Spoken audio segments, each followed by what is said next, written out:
Hi friends, welcome to my YouTube channel.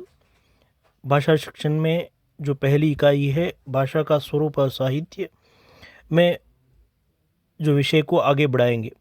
इसमें भाषा संबंधी अन्य दृष्टिकोण, ये भाषा संबंधी अन्य दृष्टिकोण तीन प्रकार है। पहला है भौतिक दृष्टिकोण, सामाजिक दृष्टिकोण, सांस्कृतिक दृष्टिकोण। इसमें हम पहला जो भौतिक दृष्टिकोण को देखेंगे। कुछ लोग भाषा पर भौतिक दृष्टि से विचार करते हैं। उनके विचारानुसार भाषा ध्वनियों का समूह मात्र है। इस भौतिक दृष्टिकोण में कुछ लोगों का कहना है भाषा ध्वनियों का समूह मात्र है और यह ध्वनियाँ किसी न किसी अर्थ की प्रतीत कराती है। यह लोग जीभ, होठ, नाक, गला तथा अन्य स्वर यंत्रों का अध्ययन करते हैं, क्योंकि किन्हीं भी दो व्यक्तियों के स्वर यंत्र एक जैसे नहीं होते, इसलिए उनकी बोलने की भाषा भी कुछ ना कुछ अंतर अवश्य रहेगा ही। प्रत्येक व्यक्ति का बोलने का ढंग कुछ निराला ही होगा। भौतिक दृष्टिकोण में प्रत्येक व्यक्ति का बोलने का ढंग कुछ निराला ही होगा।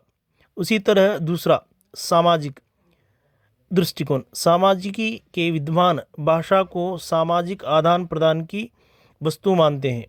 मनुष्य एक सामाजिक पशु है, वह अकेला नहीं रह सकता है, एक दूसरे के साथ मिलकर रहना चाहता है।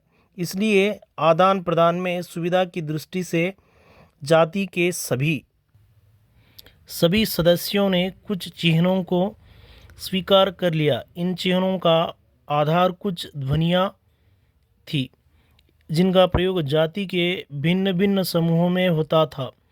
कालांतर में इनकी ध्वनि चिन्हों ने शब्दों और वाक्यों का रूप धारणा कर लिया है।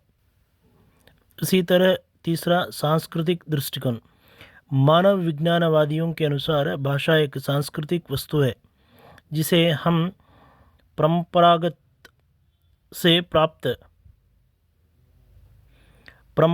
से प्राप्त करते हैं। किसी भी सांस्कृतिक उपलब्धि से समान परंपरा से प्राप्त मातृभाषा अथवा जातीय भाषा का संरक्षण करना हम सबका कर्तव्य है। परंतु अन्य सांस्कृतिक उपलब्धियों के समान जैसे जैसे संस्कृति में कुछ हेर फेर होता रहता है, उसी प्रकार भाषा में भी परिवर्तन होते रहते हैं। नई पीढ़ी और पुरानी पीढ़ी की भाषा में अनेक बातों में अंतर रहता है, जैसे उच्चारण, शब्दों की रचना तथा शब्द भंडार इत्यादि में।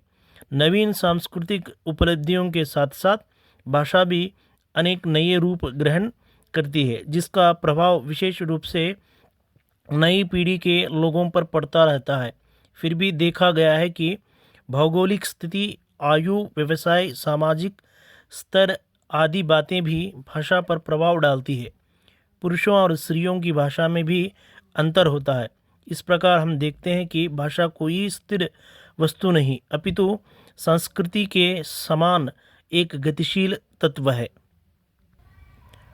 यहाँ परीक्षा की दृष्टि से हम देखेंगे तो भाषा संबंधी अन्य दृष्टिकोण कितने प्रकार के हैं?